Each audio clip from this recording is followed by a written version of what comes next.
Obligado na magsumite ang ating Pangulo ng kanyang iniisip na ano ba ang pagpamatakbo ng gobyerno. Ano ba ang NEP? Bawat departamento ay gumagawa ng kanilang budget kung ano ang mga kailangan ng bawat departamento. Pero kung imamanggel na yan or maiba na ang syempre, aangal dapat ang matino na Pangulo.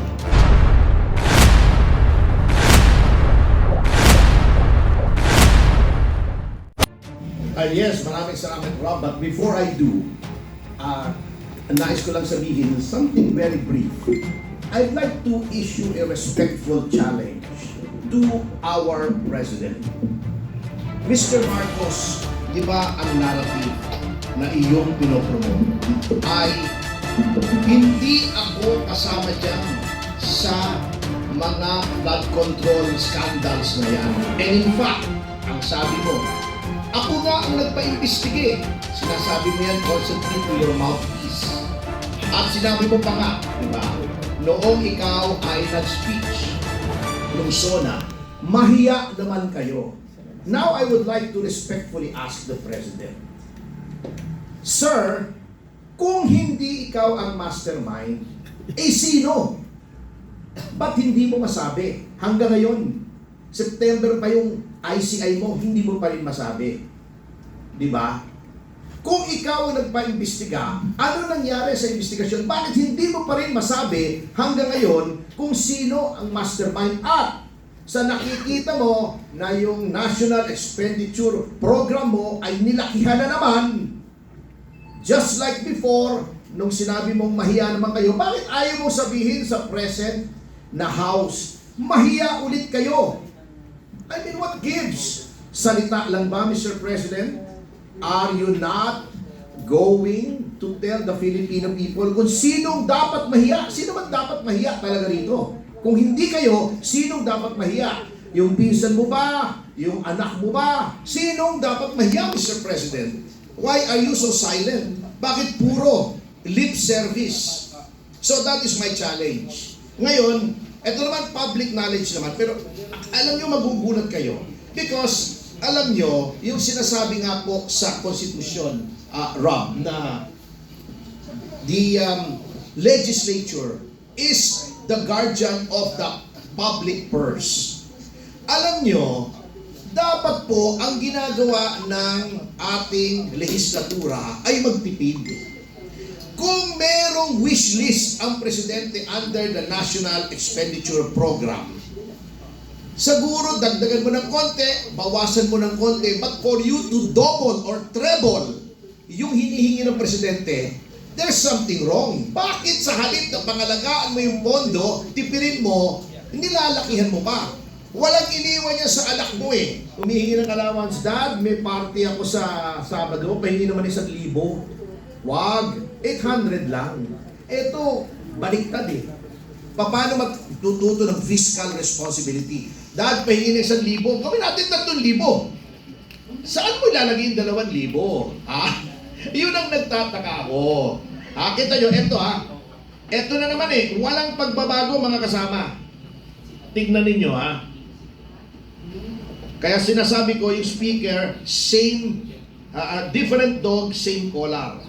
Eto, umpisahan natin. Yung iba halimbawa si Roman Antonio, ang insertions niya, hundreds of millions. Okay? Kunin na lang natin yung first 5 para hindi kayo maboard. Ang number 5, sa dami ng insertions, I see Nabota City Lone District Representative Toby Tiangco. Ang hiniling lamang sa NEP para sa NCR niya, yung kanyang distrito, ay 362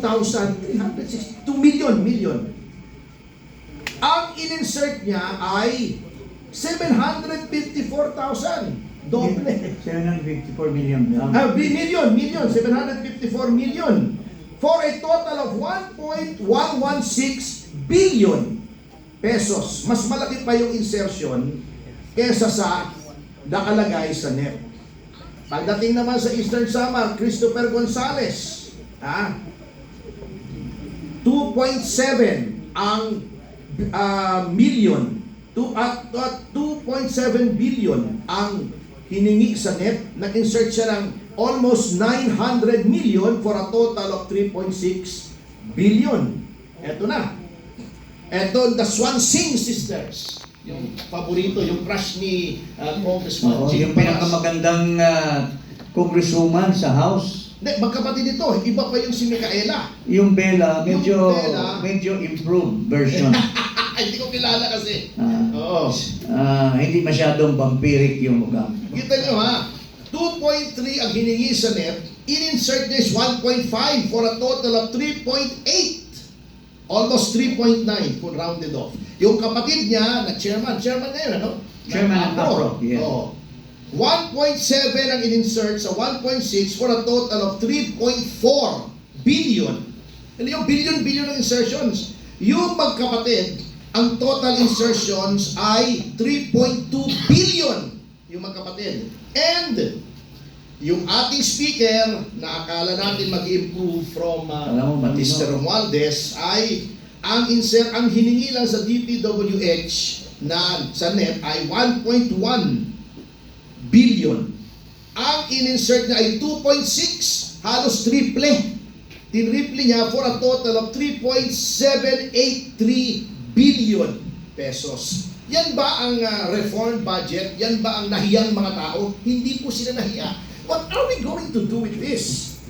Bago si Vince Dizon, sapagkat alam naman natin, alter ego siya ng presidente, kunyari pa, binawasan niya, bago nag-sorry, insufficient data daw, ginastify pa niya yung increase. Kaya daw ganyan lang maliit, kasi mali daw yung finid niya sa presidente, doon sa NEP. Can you imagine, for someone to admit that you should have been fired on the spot?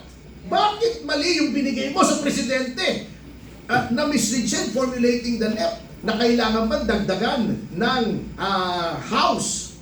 Can you imagine ang pinaglolo ko tayo? So yan po sinasabi ko, there seems to be no hope. Hanggang matapos po ang termino nitong Pangulong ito, ganyan po ng ganyan. Dahil nga, hindi po sila pwede magtanggal ng insertions kasi ipanunuhol po nila yan. Pagdating ng February 26 ba? O 6? Yung February 26. 6.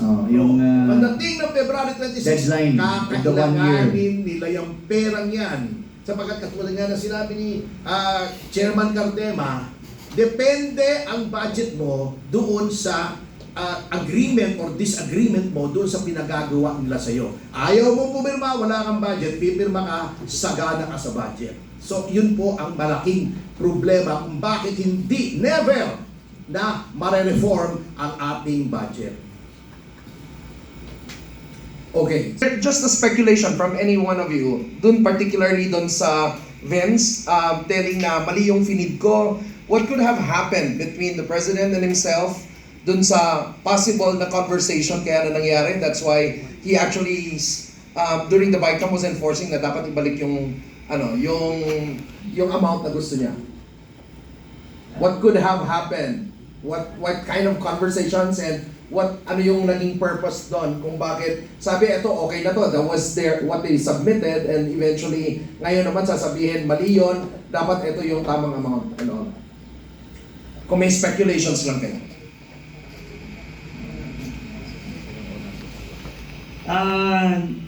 May I comment on that? Sure po. Well, unang-una, kailangan po malaman ng ating mga kababayan kung ano ba yung National Expenditure Program. Una muna, i-define natin kung ano po yun. Kasi po, yung National Expenditure Program, budget ng Pangulo yan. Ibig sabihin, sa ating saligang batas, tuwing taon, obligado ang ating Pangulo na magsumite ng budget para sa kanyang panggobyerno. So ito po yung definition ng National Expenditure Program, which is included in the mandate of the President under our Constitution. The Philippine President's proposed national budget for the upcoming fiscal year. Yun po ang National Expenditure Program.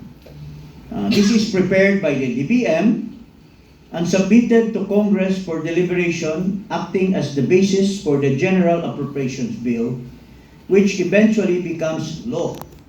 So, ibig sabihin, bago ipipresenta yan, every I think sometime in the month of August, after the State of the Nation address, obligado na magsumite ang ating Pangulo ng kanyang iniisip na ano ba ang pagpapatakbo ng gobyerno.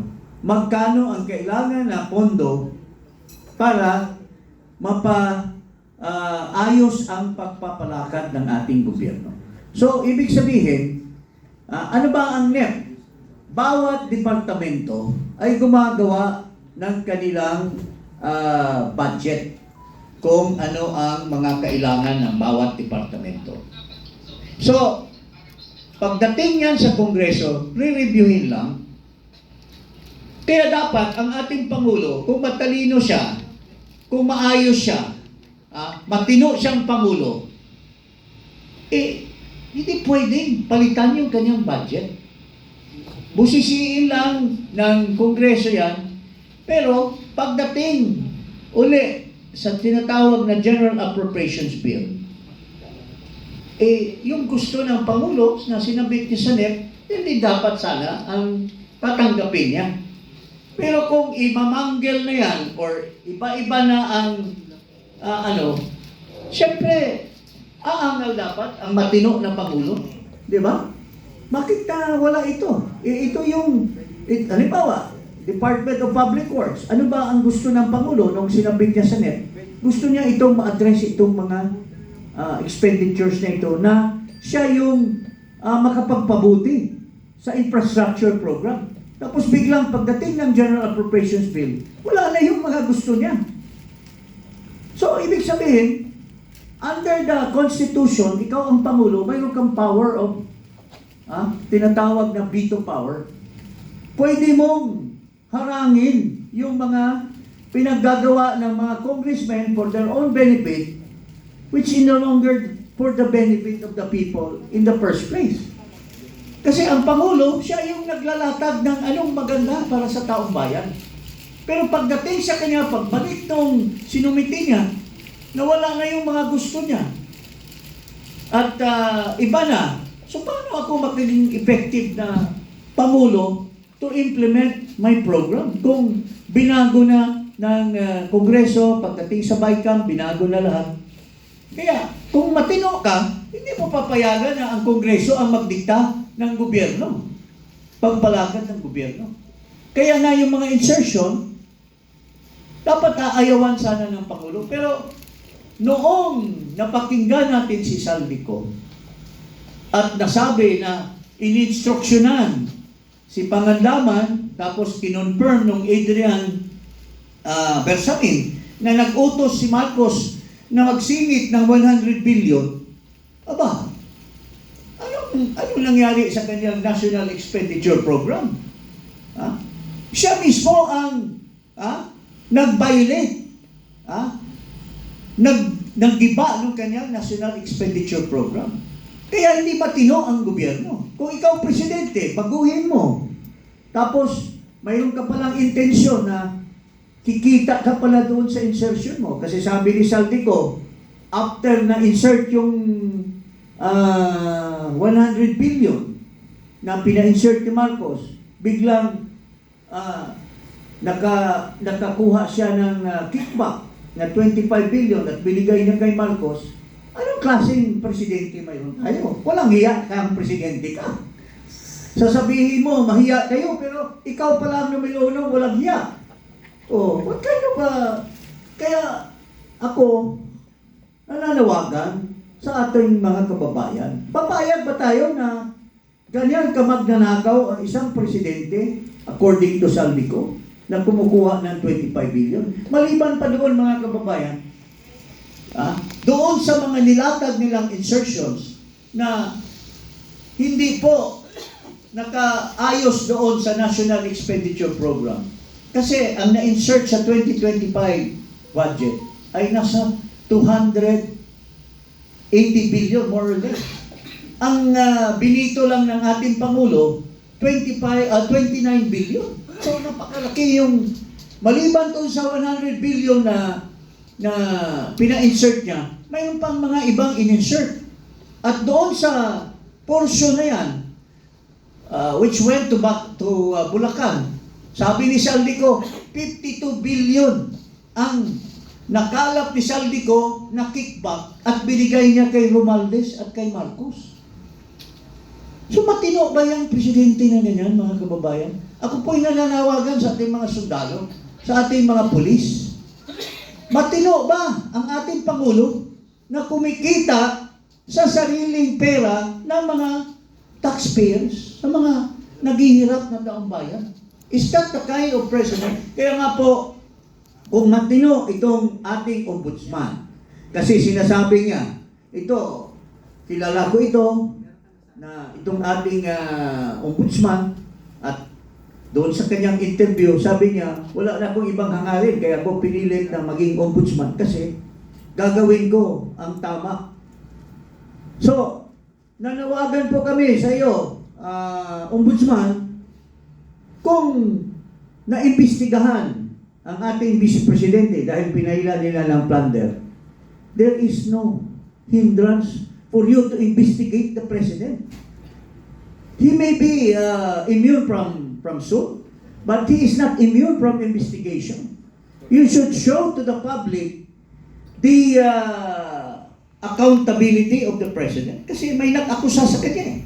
Inaakusahan siya ni Saldico na hindi lamang 25 billion at 52 billion ang kinita mo kasi sa 2025 budget lang yan. What about the 2024? What about the 2023? Magkano kinita mo, Mr. Pangulong Marcos? So, bakit hindi, alam mo, sa ating proseso ng batas, pwede kang magpadala ng isang investigador sa kung saan man si Saldico, pwede mong kuhanan ng deposition si Saldico. Kung ikaw ay talagang masigasig at gusto mong talagang you go to the bottom of the corruption in the country, kasi wala nang control over you si Marcos na-appoint ka na. Pareha lang yan sa Supreme Court Once you are appointed, you are no longer within the reach of the appointing authority. You can do your thing for the good of the people. So, yan, pwede mo imbestigan. Pangalawa, sinasabi ni Ping Lacson, hindi daw si Presidente ang nagpa-insert, kundi ginamit lang ang pangalan niya ni Pangandaman. Ginamit niya ang pangalan niya ni Adrian Bersonin. Bakit hindi mo imbestigahan itong dalawa? To go to the bottom, who is telling the truth? Is Marcos telling the truth? Or is it Adrian? Or is it Amina Pangandaman? Lalo na yung Jojo Cadiz na tumanggap ng 1 billion according to Saldico para kay McCoy. Why don't for the sake of the country, para to go to the bottom, yung pinakamataas na opisyal, kasi sinampahan na nila kamo si Martin Romualdez, pero hindi pa rin satisfied ang taong bayan. Sabi nila, baka si Martin Romualdez, instrument lang yan o mastermind. Para talagang masabi na may katotohanan yung sinabi ni Marcos na mahiya kayo, dapat clean na clean siya. Pero, how can he prove that he is clean when he is not being investigated? Yung ICI na ginamit niya to investigate hanggang dito lang. Pero, it's beyond reach sa kanya. Kaya sabi ng mga tao, useless yung ICI kasi, halimbawa, si Sandro Marcos, inimbestigahan. Sabi niya nung una, I am willing to dispense the ICI to have, brought in public yung testimony ko. Pero sabi, wag na. Halimbawa, doon sa testimony ni Sandro Marcos, it was found out na totoo yung mga insertions niya at he made money out of it. Tapos, the ICI is about to file. Sasabihin ni Marcos, ay huwag niyong isali yan, anak ko yan. O, so anong katuturan ng ICI na yan? Kasi ang may control sa report at sa endorsement sa ombudsman is still the president. Siya gumawa ng ICI na yan. So, anong saysay ng ICI? Kaya nga, sinabi sa akin ni Babe Singson, akong unang nakakalap nung sinabi ni Babe Singson that he was resigning kasi ginagamit lang siya. Yung kanyang kredibilidad, ginagamit lang ng ICI. At muro-muro lang ang ginagawa ng ICI. So, yun po mga kababayan, ilagay nyo sa pag-iisip nyo. Kayo, kung nakikinig kayo sa sinasabi ko, I am calling the Ombudsman to investigate Marcos Jr., itong Pangulo ng ating bansa. Dahil may aligasyon na siya ang pinakakorap. At yan ay upon the personal knowledge of Saldico. Bakit tayo maniwala kay Saldico? Kasi pareho lang yan sa mga 5 magnanakaw. Hinold up nila yung bangko. Kasama sila lahat. Eh noong nag-run away sila, may nahuli na isa. At ito ay ininterrogate ngayon ng policeman. At sabi niya, ay ang mastermind po namin, yun si, Makoy Madriaga. Ang isang kasama namin, si Martin De Lima. Oh. Ang isang kasama namin ay si Ping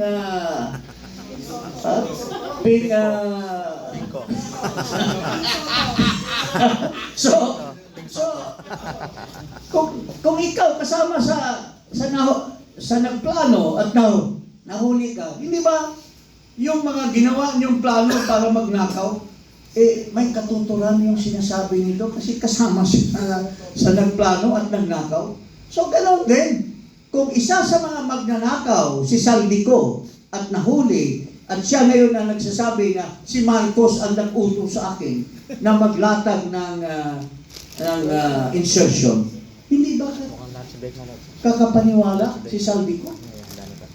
Ngayon, ginugulo nila ang usapan. Wala daw nga AI daw yung sinasabi ni Saldico, wala daw nga hindi daw under oath. Hindi po totoo yan. Personal knowledge and under the rules of the Ombudsman, evidence can be had in any form. Nasa probative value na, pero para sa akin, napakataas ng probative value nung sinasabi ni Saldico. So, kung karapat-dapat na imbestigahan ito, at karapat-dapat na nandyan si Attorney Boying Rimulya, nakuha na niya yung gusto niya maging ombudsman. Ngayon, dapat makuha din yung gusto ng taong bayan na ipakita mo sa kanila yung katotohanan. Yun po ang hinaing ng taong bayan sa ombudsman. Please investigate. Unang-una, si Saldico. Investigate Adrian Bersamin. Investigate Amina Pangandaman. Investigate Jojo Cadiz. Because ito yung magkapagsabi. Kung wala nang saysayang investigation sa Senate, yung Blue Ribbon Kasi nagpakita na ng bias si Ping Lacson. Yung ICI, wala namang saysay. Kung imbestigahan mo si Marcos, siya rin ang magde-decide kung tama ba o hindi. So it remains with the Ombudsman, mga kababayan. Yun ang last bastion of determining accountability ni Marcos Jr. Yun po ang masasabi natin ngayong umaga.